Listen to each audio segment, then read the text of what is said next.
AITA for wanting my rights established since I'm being left out of the decision-making. My girlfriend is pregnant and from the very start I have tried to talk with her about what parenting will look like.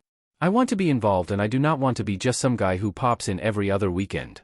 Somehow that makes me the bad guy. She goes online to vent to her little internet friends and now I am being painted as controlling and abusive.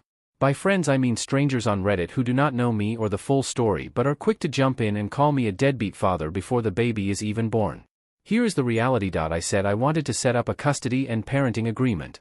I even suggested using a co-parenting app so communication would be clear and documented. That way neither one of us could twist things.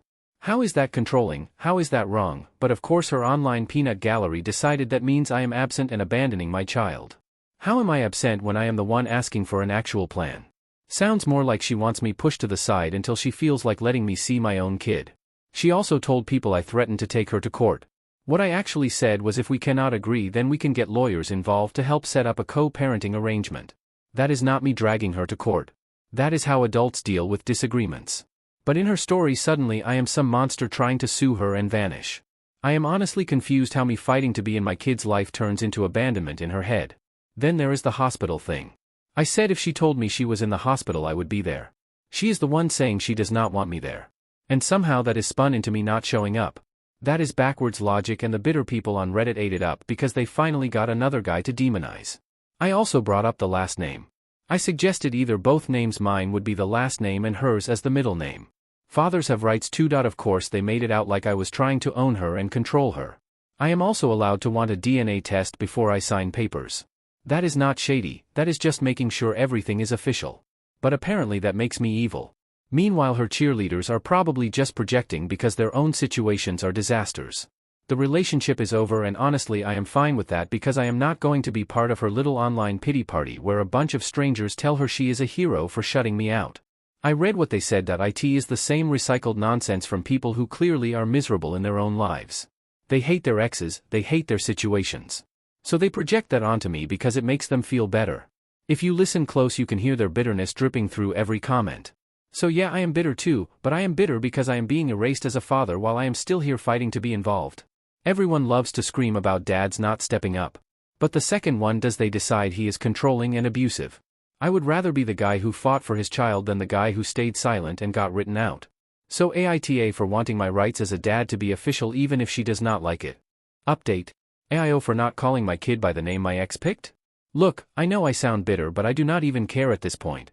My ex is literally being induced today and I have not gotten a single update. Not one text, nothing. She will probably not even bother because she is too busy on TikTok or Reddit talking about how hard her life is. That is what she does. The internet always gets more of her attention than her own kid.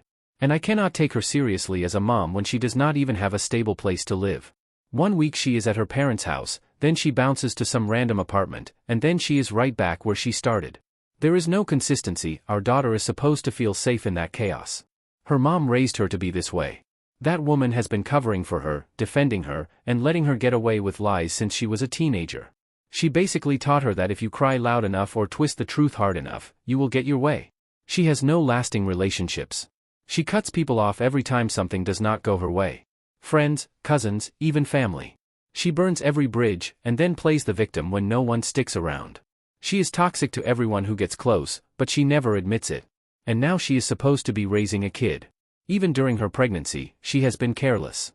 Eating garbage, stressing herself out constantly, never keeping up with basic stuff like her vitamins.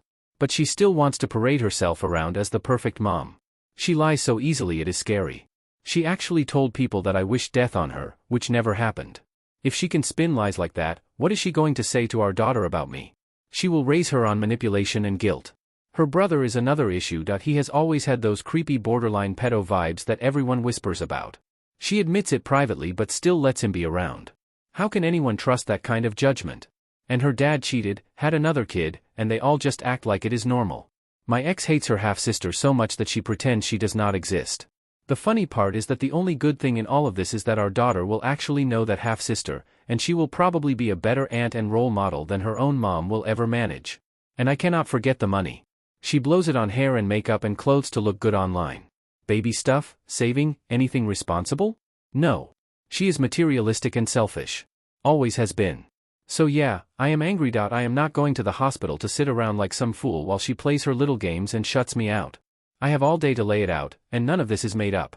This is who she is. If people think I am exaggerating, that is fine. Sooner or later her mask will come off and everyone will see it for themselves. So tell me, am I overreacting for refusing to call my kid by the name my ex forced on me?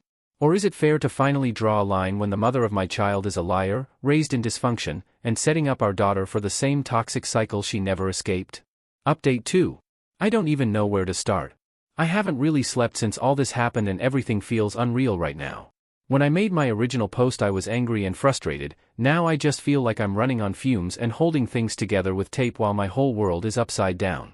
My ex is in the ICU in a coma. She has blood poisoning from complications during birth. They told me it was from an infection and it spread, but that's about all I know. One day I was just a dad trying to figure out my rights, and now I'm sitting here trying to keep a newborn alive while her mom might not even make it. It doesn't feel real. The hospital said the baby could only be discharged to a parent, not extended family, so I was the one who brought her home last night. That was probably the most surreal moment of my life, walking out of the hospital with her and realizing I was the one responsible now. I ran out and grabbed formula and bottles, scrambling around like a zombie. She's tiny, but she's doing good. I named her Mary, with my last name, and gave her the middle name my ex wanted. So even if my ex isn't here right now, she's tied to her in that way. Her family is a whole other nightmare. They're blaming me for everything. They told me her water broke on Saturday and they say the stress I caused made things worse. They're saying if I hadn't been difficult, she'd be fine.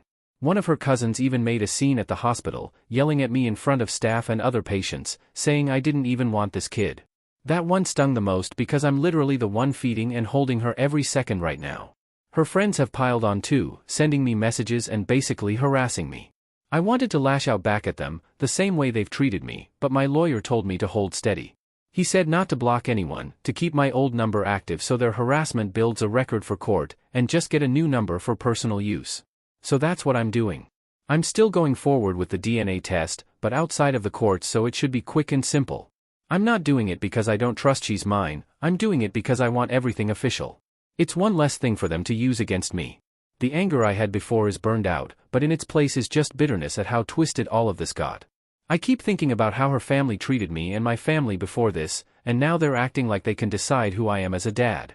Part of me wants to cut them off completely. Part of me knows they're her family and my daughter might need them around one day.